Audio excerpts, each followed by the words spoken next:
Good evening. So tonight we're continuing our series about discovering our vocation. Last week Sarah and Emma gave us some wonderful examples of what it can look like to flourish in the land. And tonight we're going to look again at how fear, particularly fear of man and fear of failure, can stop us from entering into all that God has for us. So the three questions that we want to focus on this evening are: how does fear stop us from becoming all that we're meant to be in God? How do we overcome our fear? And how do we trust God to give us the land? So I'm going to start with how fear stops us from becoming all that we're meant to be in God by looking at the story of the first arrival of the Israelites at the border of the land that God had promised to give them. It was the culmination of a long journey, wandering through the desert after leaving Egypt, and they had finally arrived. Moses chooses 12 leaders, one from each tribe, to go out and scout the land and bring back a detailed report to help them prepare to take it. We read the story in Numbers chapters 13 and 14. The 12 men left to explore Canaan from the Zin desert in the south, all the way to the town of Rehob near Lebo-Hamath in the north. As they went through the southern desert, they came to the town of Hebron, which was 7 years older than the Egyptian town of Zoan. In Hebron, they saw the three Anakim clans of Ahiman, Sheshai, and Talmai. When they got to Bunch Valley, they cut off a branch with such a huge bunch of grapes that it took 2 men to carry it on a pole. That's why the place was called Bunch Valley. Along with the grapes, they also took back pomegranates. After exploring the land of Canaan for 40 days, the 12 men returned to Kadesh and the Paran desert and told Moses, Aaron, and the people what they had seen. They showed them the fruit and said, "Look at this fruit! The land we explored is rich with milk and honey, but the people who live there are strong, and the cities are large and walled. We even saw the 3 Anakim clans. Besides that, the Amalekites live in the southern desert, the Hittites, Jebusites, and Amorites are in the hill country, and the Canaanites live along the Mediterranean Sea and the River Jordan." Caleb calmed down the crowd and said, "Let's go and take the land. I know that we can do it." But the other men replied, "Those people are much too strong for us." Then they started spreading rumors and saying, "We won't be able to grow anything in that soil. And the people are like giants.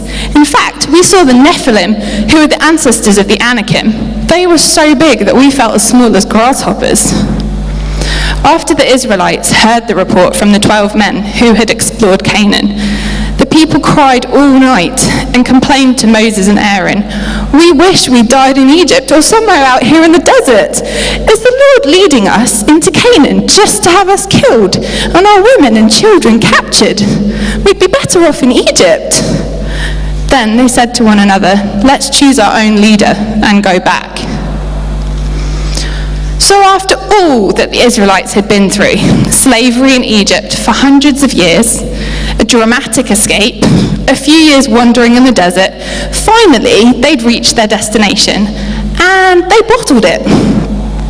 I don't know about you, but I have got quite a lot of sympathy for them.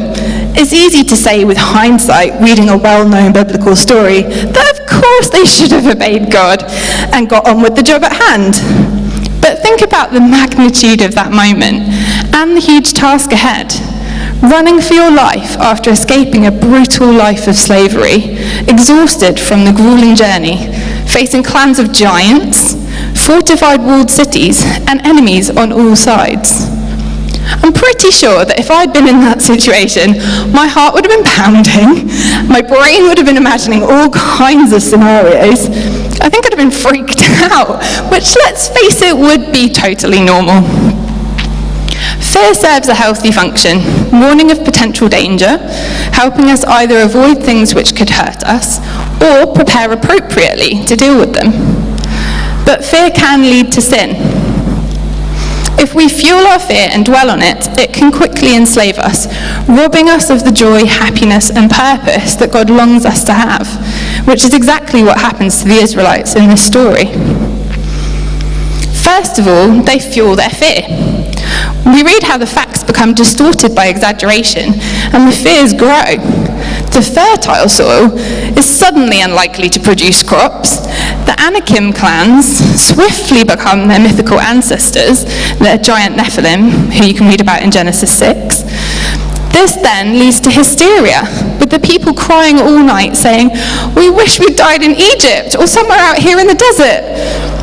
The Israelites then raised doubts about God's character and his goodness, saying, "Is the Lord leading us into Canaan just to have us killed and our women and children captured?" Max Lucado says in his book Fearless, fear does this. Fear corrodes our confidence in God's goodness. We begin to wonder if love lives in heaven. Fear unleashes a swarm of doubts. And it turns us into control freaks. Fear at its centre is a perceived loss of control. When life spins wildly, we grab for a component of life we can manage. Our diet, the tidiness of our house, the armrest of a plane, or in many cases, people. The more insecure we feel, the meaner we become. This is what happens to the Israelites. In verse 4, they resolve to choose a new leader and return back to Egypt, voluntarily choosing to return to a life of slavery rather than risk trusting God. If you read on to verse 10, they even get ready to stone to death Moses and Aaron, the leaders that had brought them there, before God intervenes. Fear then has got a hold of them and is beginning to take charge. Another thing that fear does is it deadens our recall. The Israelites had every reason to trust God. They'd seen him miraculously end hundreds of years of oppression in Egypt by sending them Moses, forcing Pharaoh to set them free with a series of plagues, parting the waters of the Red Sea to allow them across, while defeating the entire Egyptian army in one fell swoop as the water rushed back. He led them through the desert with a pillar of cloud by day and a fire by night, provided food for them to eat each day, water from a rock when they had nothing to drink, helped them defeat the Amalekites in battle, given them the 10 Commandments, and made a covenant with them. Didn't they remember all they'd gone through? They may not have. Fear creates a form of spiritual amnesia. It dulls our miracle memory. It makes us forget what God's done and how good he is. So the Israelites turn back. They give in to fear and allow it to rob them of all the good things that God had wanted to give them. And fear will do the same to us if we fuel it and dwell on it. What are the things that God has promised us that fear would seek to rob us of? As Max Lucado says in his book, fear never wrote a symphony or poem, negotiated a peace treaty, or cured a disease. Fear never pulled a family out of poverty or a country out of bigotry. Fear never saved a marriage or a business. Courage did that. Faith did that. But fear itself? Fear herds us into a prison and slams the doors. When fear shapes our lives, safety becomes our God. When safety becomes our God, we worship the risk-free life. Can the safety lover do anything great? Can the risk-averse accomplish any noble deeds? For God? For others? No. The fear-filled cannot love deeply. Love is risky. They cannot give to the poor. Benevolence has no guarantee of return. The fear-filled cannot dream wildly. What if their dreams sputter and fall from the sky? The worship of safety emasculates greatness. It keeps us from stepping into and receiving the best that God has for us. It is therefore no wonder that the command not to fear, not to be anxious, not to worry appears over and over again throughout the Bible. When Jim and I were going out, I was really scared of it not working out. I felt like I had legitimate reason to worry. My parents had separated after 15 years, eventually getting divorced. And so I thought you could never be safe. That the only way not to get hurt was to not get too involved with anyone in the first place, or just to knock it on the head really early on. All my protective mechanisms kicked in, mainly to avoid being vulnerable.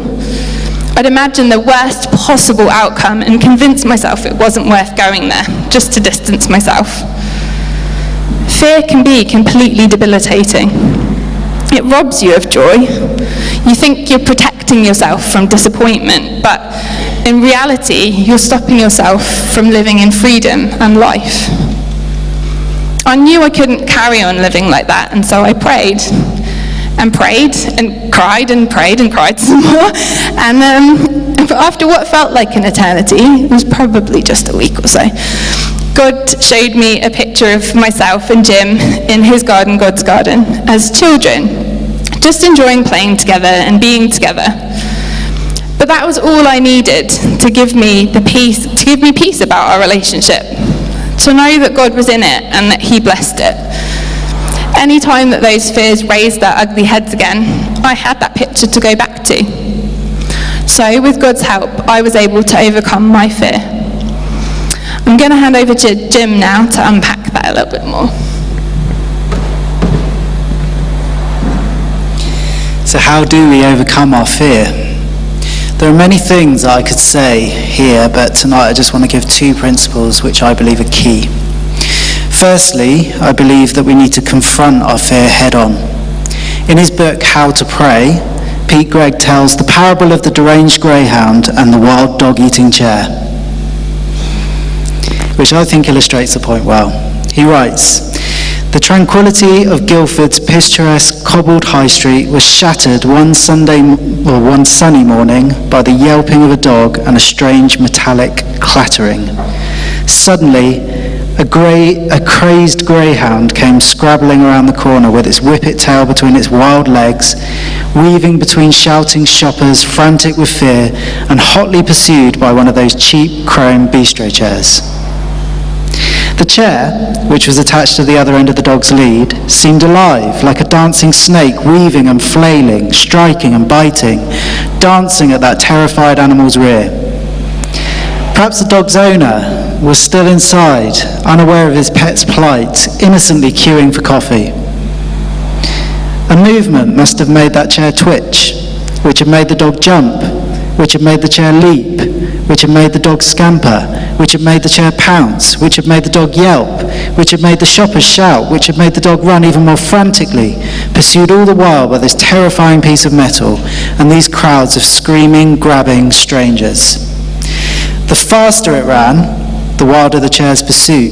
The higher it bounced, the harder it pounced, the louder it banged and clanged and zinged on the cobbles. For all I know, that dog is running still." When we do as the Israelites did in the story and fuel our fears and let them rule us, it's easy to run away from them or avoid dealing with them. But when we do that, they can take on a life of their own. Our imaginations run away with us, and we imagine all kinds of terrible things that we'll have to face, fueling our fear further and strengthening our avoidance strategies and fear's grip on us. We live like the greyhound in the story. But what would have happened if that greyhound had just stopped and turned around? It would have seen a metal bistro chair lying in the street with its lead attached to it. It might have walked over and sniffed it and thought to itself, "Is that all it was?" I think it's often like that with our fears. When we actually confront them, they're frequently not as terrifying as we had imagined and can sometimes turn out to be nothing we needed to fear. When we face our fears, we often find that the worst case scenarios that we play out in our minds don't actually come close to reality. Having said all this, I don't want to naively ignore that there are extremely difficult situations that we all have to face in life that are genuinely frightening. That's why the second principle is the most important. We need to fear God. I've always found this really difficult concept to understand because fear is so often negative. So let's have a look at what it means.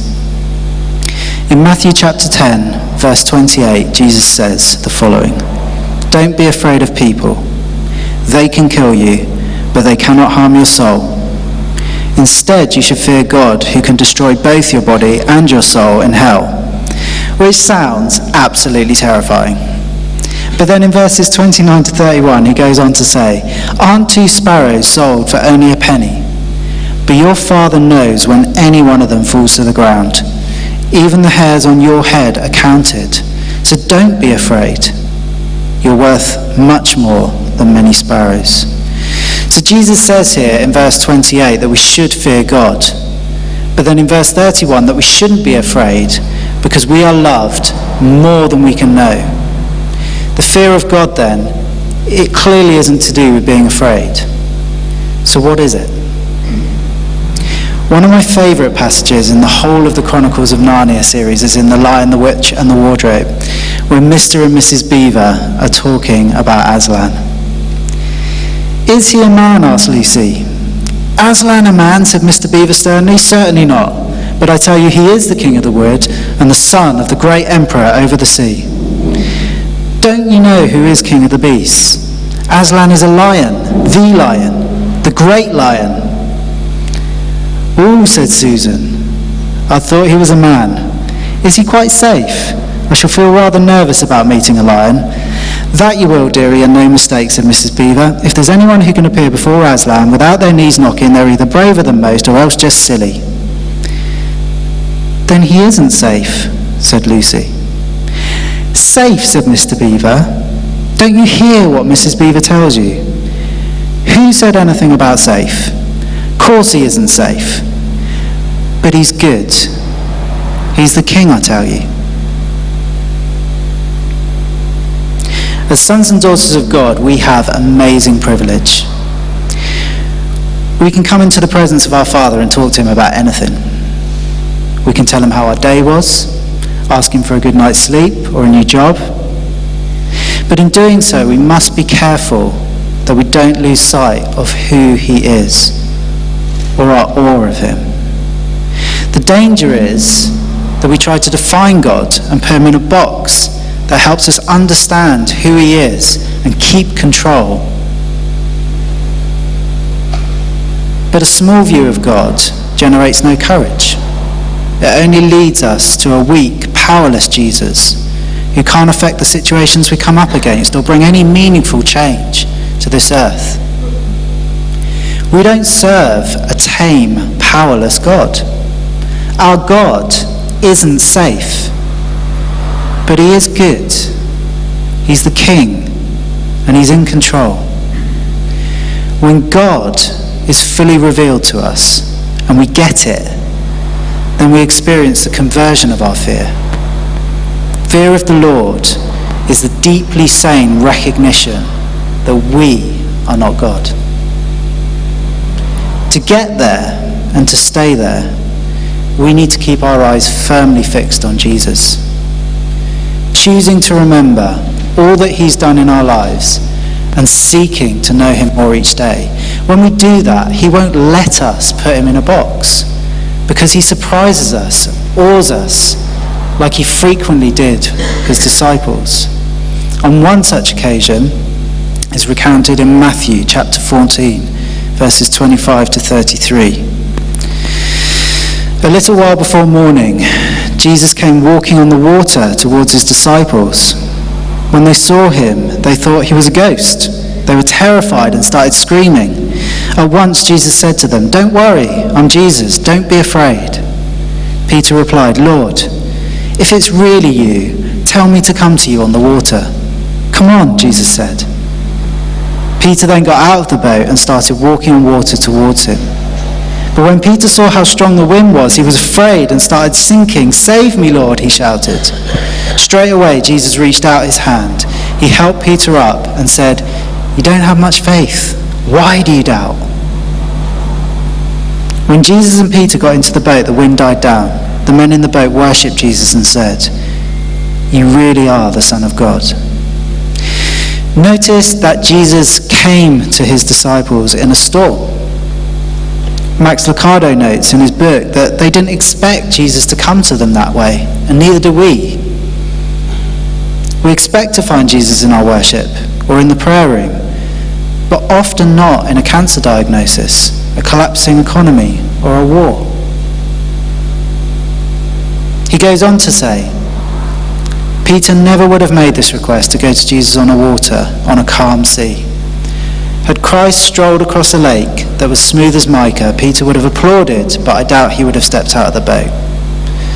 Storms prompt us to take unprecedented journeys. For a few historic steps and heart-stilling moments, Peter did the impossible. He defied every law of gravity and nature. He walked on the water to go to Jesus. Of course, Peter could have never done this on his own. He took a step of faith and found that Jesus did the rest. As long as he kept his eyes on Jesus and not the circumstances around him, trusting his strength and not his own, he could make the impossible journey through the storm.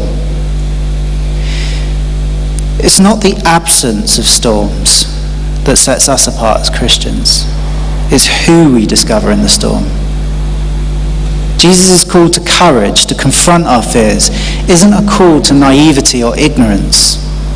Life has overwhelming challenges, but we can choose to remember all that God has done in the past and allow that to feed our faith and our hope for the circumstances that we find ourselves in.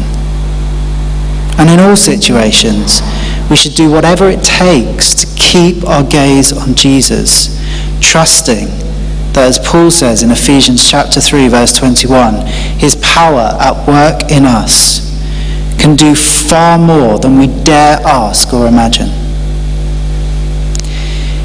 If we feed our fears and each other's, our faith will starve.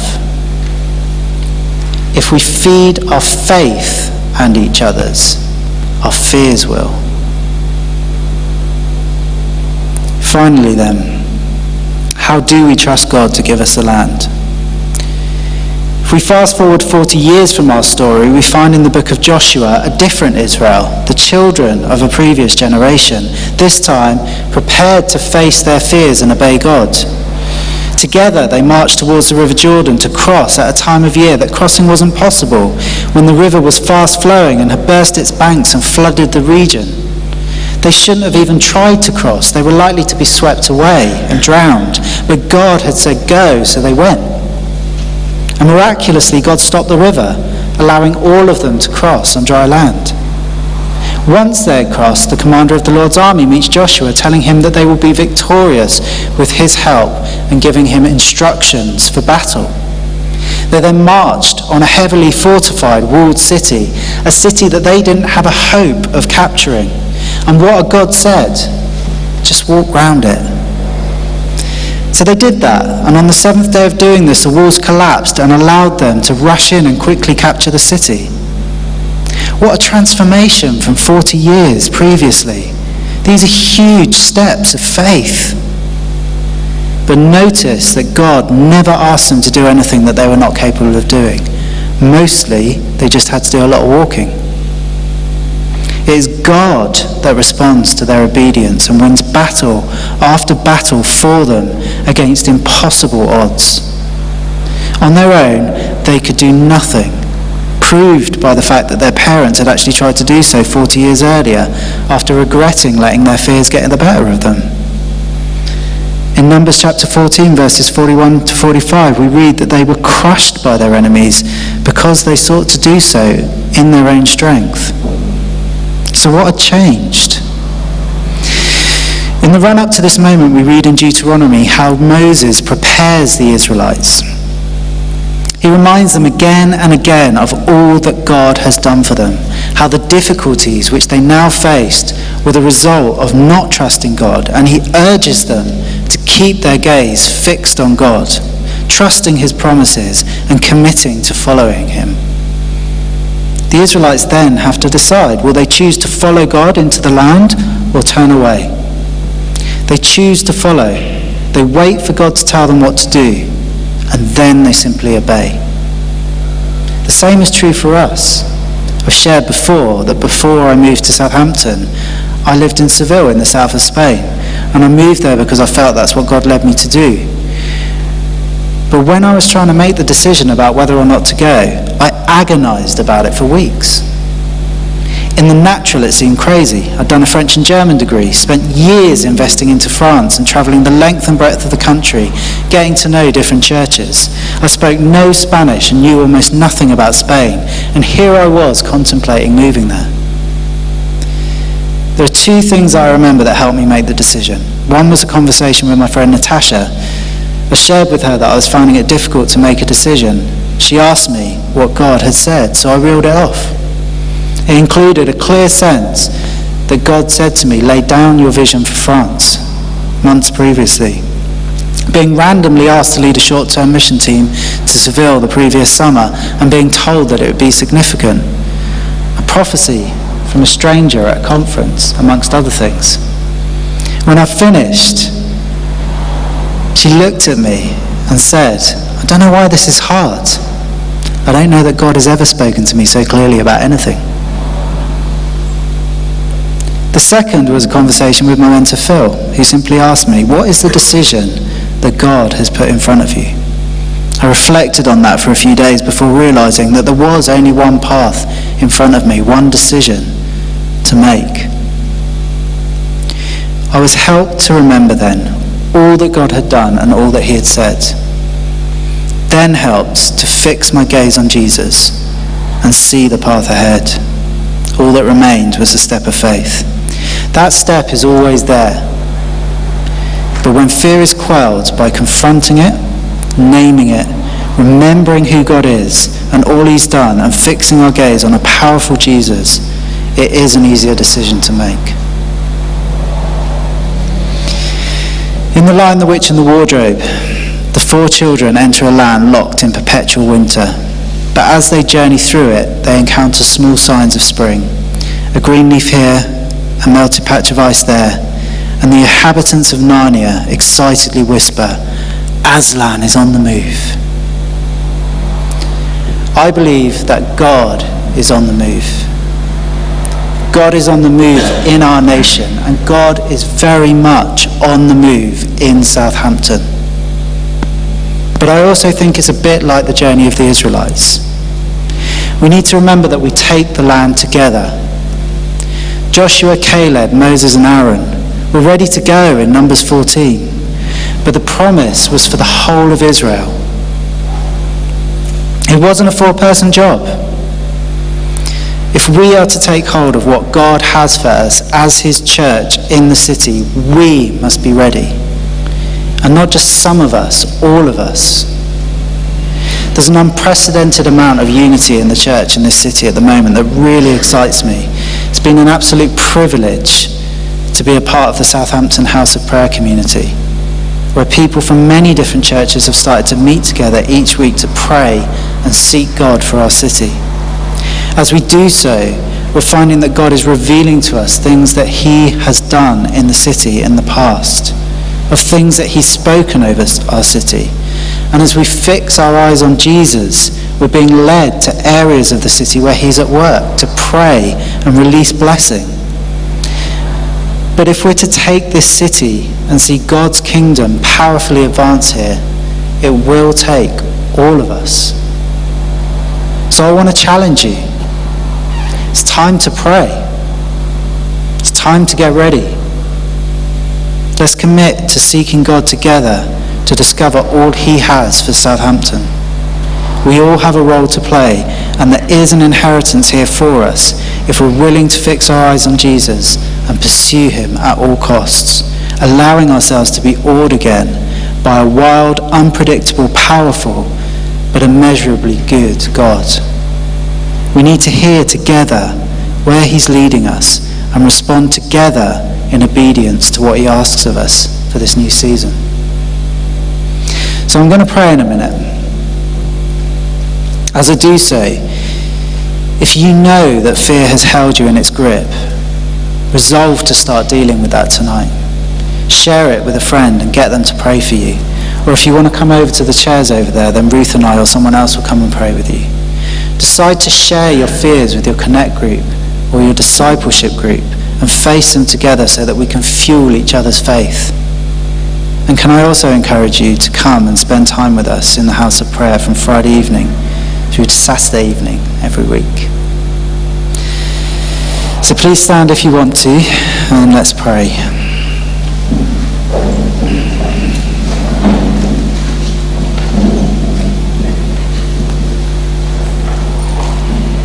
Father in heaven,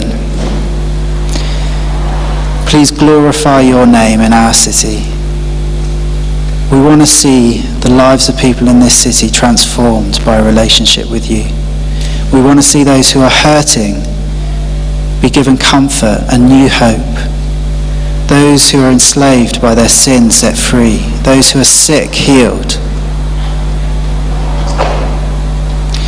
Please give us all that we need to help us get ready for what you want to do in us.